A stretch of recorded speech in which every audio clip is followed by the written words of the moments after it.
Private Ocean is and always has been very academic, very theoretical. We believe in principles, and we think that gives us a consistency, and it also gives us a framework to apply. So we think that gives us the discipline and the framework we need. And I can't say that started when I got here. That was at the beginning of Private Ocean's life. They were very academic and very principled. Always has been. I think that's a really important point. When I think about, and when we think about investment strategies and investments, there are two fundamentally different aspects to that. One is kind of the theoretical, quantitative formation of the portfolio based on portfolio principles. That's kind of the portfolio that you will see on a piece of paper. In addition to that, we are very conscious of psychological behavioral effects. So there's the scientific portfolio, which is very, very important, and there's the behavioral psychological parts that are very, very important. And we're very conscious of marrying those two very, very different disciplines together.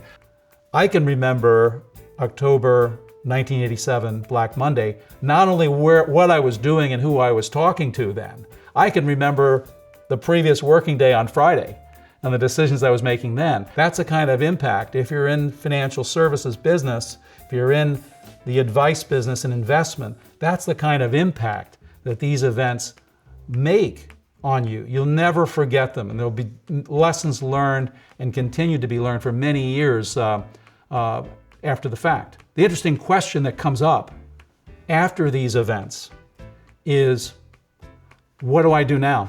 What should I do to protect myself? The unfortunate answer is, I'm sorry, it's too late. The better answer is, you're fine. We've already prepared for this event. 2008, the S&P went down 37% in 12 months. Most people would have thought that could not happen. That was off the radar screen. That was a non-event. What happens when people experience a really terrible outcome, minus 37%, what do they do? Their psychology, their physiological makeup makes them do what they did when they saw a dinosaur on the plains. Run into the cave, get away from that danger. For many investors and many professionals in the business, some lessons learned are easily forgotten. And people have to be constantly reminded of what's happened in history, and not only what's happened in history, but the way things ought to work in the future. As I always tell my students, we want to do all smart things, but you can lose a lot more money doing stupid things than you can make doing smart things. The problem is that all of these crises are very different. If they were simple, they wouldn't be a crisis. So it's very challenging to protect yourself and to have a portfolio that is both efficient and protects against these scenarios. One question would be, how much pain can you stand? In terms of, I lost 10% of my portfolio. I lost 20% of my portfolio. How much? It involves a serious pain and a change in your lifestyle, or if you're a corporation, a change in your actual strategy. Well, after minus 37% in 2008, since then the S&P has been more than tripled. And a lot of people sold out. They experienced most of the minus 37%, and they've missed the tripling. So the behavioral element of investment management is incredibly important. What is the risk tolerance of the investor?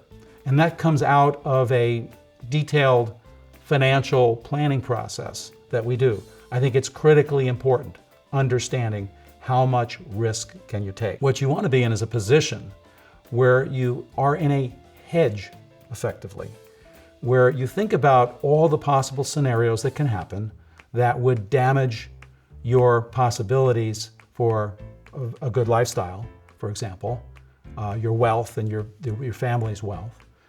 And you put in place investments that would do relatively well in those scenarios. That's a hedge. It may reduce the overall return of your portfolio slightly, but it improves the risk profile significantly. It's effectively like buying insurance, but you don't want to buy too much insurance. You want to buy just the right amount that's associated with how much pain you can sustain in a troubling scenario. I had a conversation with Harry Markowitz, who won a Nobel Prize in 1990 for this. He said a minus 37% every once in a while is part of the market. If we didn't have minus 37%, the average return on the stock S&P might be 10% rather than 12%. And the only reason it's 12% is because that minus 37% every once in a while is priced into it. And if you tried to hedge out that minus 37%, it would probably cost you more than 2% to hedge it out. It might cost 3%. So he said his view was the market prices risk. The more risk you have, the more return you have. The less risk you have, the less return you have. If everybody got rid of the minus 37%, our return would not be as great. So basically what Harry Markowitz, is one of the deepest thinkers our profession has or ever had, his was, that's just part of the market. If you don't like that, get out of stocks and put some more in bonds, and then you're gonna retire under a bridge.